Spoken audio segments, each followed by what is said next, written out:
दरवर्षाप्रमाणे केंद्र सरकारकडून आधारभूत किंमत योजनेअंतर्गत सोयाबीनची जी तर ती खरेदी करण्यात येत असते आणि त्यानुसार नोंदणी जी तर ती सुरू झालेली असून येवला येथील जे खरेदी विक्री संघ जो आहे तर ह्या ठिकाणी 327 शेतकऱ्यांनी आपली नोंदणी केलेली आहेत। मी आता ह्या या नोंदणी केंद्रावर असून या ठिकाणी आपण जर बघितलं तर सोयाबीनला 5328 रुपये इतका जो आहे तर तो चांगला बाजारभाव देण्यात येत आहेत।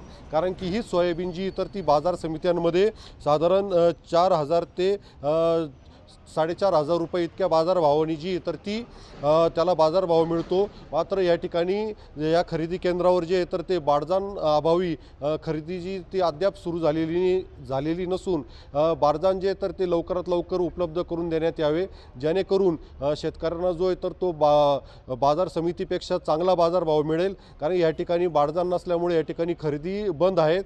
त्याच्यामुळे तातडीने ह्या मागणीची जी तर ती दखल घेण्यात यावी आणि लवकरात लवकर जे तर ते बारदान उपलब्ध करून दिल्यास बाजारभावापेक्षा या ठिकाणी साधारण 500 ते 700 रुपयांचा शेतकऱ्यांचा फायदा होईल। उमेश पारिक, TVN मराठी, येवला, नाशिक।